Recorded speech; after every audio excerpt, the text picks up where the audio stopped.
This is an incredibly powerful extraterrestrial life form that parasitizes human bodies and preys on humans. However, it was accidentally brought to Earth by former Soviet cosmonauts. The story unfolds in 1983 on a former Soviet space station where two cosmonauts are preparing to return to Earth. Shortly after the return capsule detaches from the space station, a violent collision is heard outside the capsule, causing the entire cabin to shake violently. Initially, they think it's a mechanical malfunction, but soon realize it's something else because they see an unidentified creature roaming outside the capsule. Before long, the return capsule successfully lands in Kazakhstan, where a local horse rider is the first to discover it. However, upon approaching, he finds one cosmonaut sitting motionless on the ground, with half of his head missing. The other cosmonaut was still alive, but something was clearly wrong with him. Survivor Konstantin is quickly taken by the military to a secret military research base. After a brief interview with the doctors, it was discovered that Konstantin was suffering from severe amnesia and had no memory of what had happened.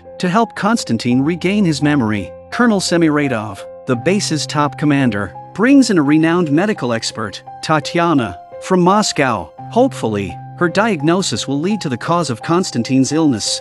Through her examination, Tatiana notices a peculiar detail. Konstantin drinks a cup of freshly brewed tea without showing any signs of pain, as if he has no sense of touch, and the doctor just took the cup of tea and got so hot he couldn't stand it. She speculates that Konstantin's nervous system is damaged, leading to a significant loss of sensation. As for the cause of his amnesia, she can't pinpoint it. However, just when everyone is at a loss, a horrifying event occurs that night. Konstantin, lying in bed, suddenly convulses, leaping to the floor in apparent agony. To the shock of onlookers, a sticky substance oozes out of his mouth, and as the membrane slowly tears apart, a strange creature emerges. Curious, Tatiana looked closer but was shocked by the monster's appearance. The monster had 8 eyes on its head, abnormally developed arms, and a strong aggressiveness, a monster never seen before. Terrified, Tatiana quickly exits the isolation room. Colonel Symbiotic rushed over to check on Tatiana's condition and divulged everything they knew. It turns out they had long been aware that Konstantin was hosting an extraterrestrial creature not native to Earth. During the return to Earth, the two cosmonauts inadvertently brought back this alien entity. One of the astronauts died a hero's death, and Konstantin was parasitized by the creature. The monster emerges during the late hours to hunt but never harms its host. But just in case, Colonel Symbiotic was hoping Tatiana could think of a way to separate the host from the monster, because the lives of the astronauts were at stake. Tatiana agreed to it, despite her misgivings. Previously, they had attempted various methods, all ending in failure. Whenever Konstantin separated from the creature, his body deteriorated, and the creature exhibited adverse reactions. For the creature, Konstantin acted like a spacesuit, adapting to Earth's ecological environment. The creature endowed Konstantin with remarkable regenerative abilities, enabling rapid recovery from severe injuries and significantly enhancing his physical prowess. During the parasitic phase, the creature transformed its body into a tubular shape, typically residing in the host's esophagus or stomach, occupying less than 30 centimeters of space. Once exposed to oxygen,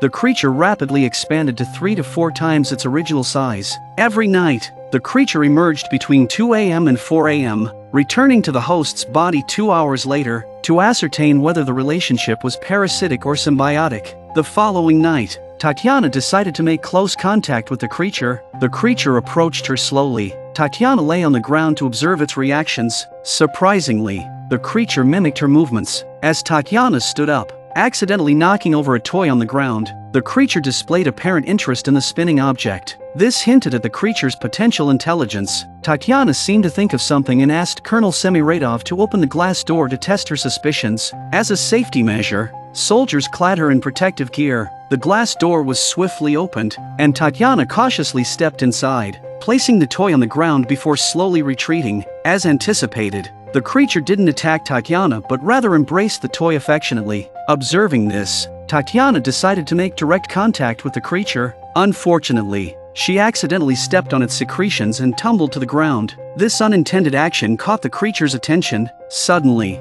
the once docile creature turned ferocious, biting Tatiana's thigh and dragging her inside. Luckily, Colonel Symbiotic reacted quickly by switching on the flash and pushing the creature back. Soldiers rescued Tatiana and promptly closed the glass door. This time it almost killed Tatiana. However, this gave Tatiana further insight into the characteristics of the creature, which shared a consciousness with its host. The toy that meant so much to Constantine was proof of that. Yet, the symbiotic state wouldn't last indefinitely, as the creature would eventually adapt to Earth's environment and detach from the host to survive independently. At that point, Constantine's life would come to an end. Therefore, the urgent priority remained finding a reasonable method to separate them. Tatiana, driven by this goal, tirelessly worked overtime, scrutinizing various data. Soon, she raised a crucial question: what does the creature feed on? Under Tatiana's persistent questioning, Rigel finally revealed the truth. He secretly took Tatiana to witness the creature's feeding process. A death row inmate was brought out of the vehicle and thrown into an adjacent iron cage. As the lights dimmed, the creature slowly approached the cage. Through night vision binoculars, Tatiana vividly saw the creature devour the inmate's brain. Unbelievably, they were using live humans to feed this thing. Tatiana couldn't hold back her disgust and promptly vomited. Rigel then explained that they initially tried using other animals to feed the creature, but it showed no interest until Colonel Semiradov ordered the introduction of death row inmates. The creature then began to feast eagerly. However, its feeding wasn't just about filling its stomach. It aimed to instill fear in its prey. Fear released large amounts of cortisol, and the creature specifically fed on cortisol. Human beings, as intelligent beings, produced significantly more cortisol when frightened compared to other animals. This explained why the creature was only interested in humans. Upon learning this brutal truth, Tatiana immediately disclosed everything to Constantine. To her surprise, Constantine hadn't lost his memory.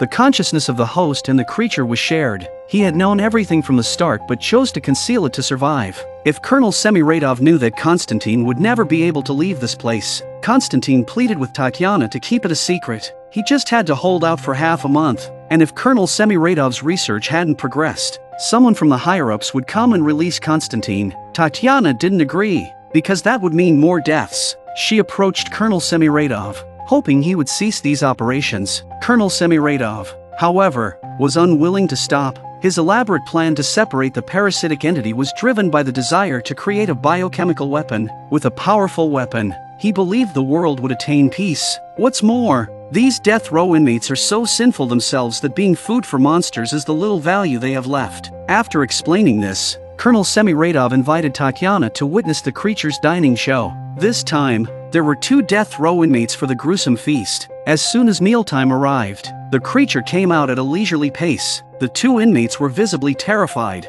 but for the creature, the potent cortisol only made the meal more delectable. Unable to bear it any longer, Tatiana stepped into the iron cage, standing between the prisoners, secretly chanting for courage. She hoped the creature wouldn't attack. The creature rose slowly, emitting a roar towards Tatiana but refraining from attacking her. It was evident that Constantine's consciousness had intervened to spare Tatiana. However, the other inmate wasn't as fortunate. Attempting to escape, he accidentally made a noise, drawing the attention of the creature. The monster, attracted by the sound, immediately rushed up and performed a craniotomy on him on the spot. Colonel Semiradov, witnessing the peculiar behavior of the creature, instantly realized it was controllable, and Tatiana was the key to that control. Colonel Semiradov demanded that Tatiana find a solution quickly. If consequences were to come from above, she would bear the responsibility. While Tatiana outwardly agreed, she was secretly planning to escape with Constantine. Colonel Semiradov cared only about the creature, and Constantine's fate was hanging by a thread. Tatiana successfully convinced Rigel to assist her,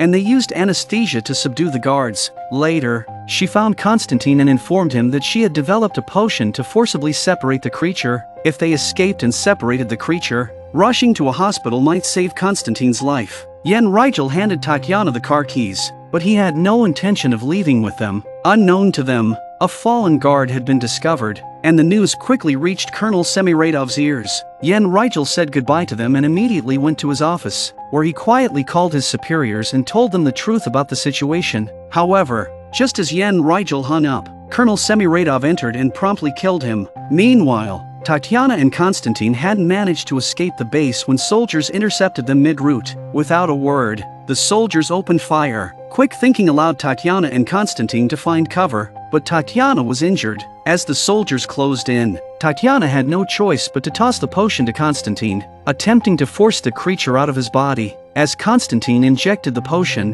the creature emerged, visibly more developed than before. The soldiers fired, but the creature's speed made the bullets ineffective and poor visibility. Seizing the opportunity, Tatiana swiftly fled with the weakened Konstantin. When Colonel Semiradov arrived at the scene, the soldiers had already suffered heavy casualties. Facing the still vibrant creature, Colonel Semiradov engaged in direct confrontation. Sacrificing one arm, he successfully subdued the creature. However, shortly after Tatiana and Konstantin had driven away, Konstantin's body started behaving oddly. The separation had left him extremely weakened. Tatiana stopped the car, helping the barely conscious Konstantin out. However, just then Colonel Semiradov came after him in his car and brought the monster with him. Tatiana finally realized that Konstantin and the monster had become a complete symbiosis, and it was impossible to separate them, or they would both die. So Tatiana had to let Colonel Semiradov open the box and reunite them, but Colonel Semiradov, who had lost his arm,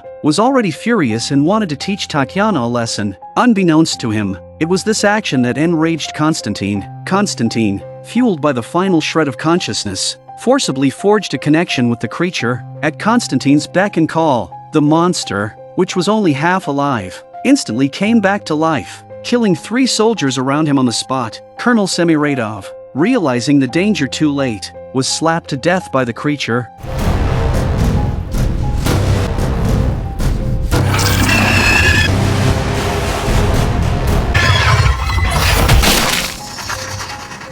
With the crisis averted, Konstantin immediately fell into a coma. Even the creature, now extremely weakened, staggered as it walked. It needed to return to the host. Approaching Tatiana, the creature uttered a few curses before shrinking its form and slipping back into Konstantin's body. Soon Konstantin regained consciousness. Just then, a convoy rapidly approached from the distance. Knowing this couldn't continue, Konstantin, as a human uniquely parasitized by an extraterrestrial species, realized he could never lead a normal life. Even if they escaped one Colonel Semiradov, countless others awaited. The only way to end it all was for Konstantin to end himself.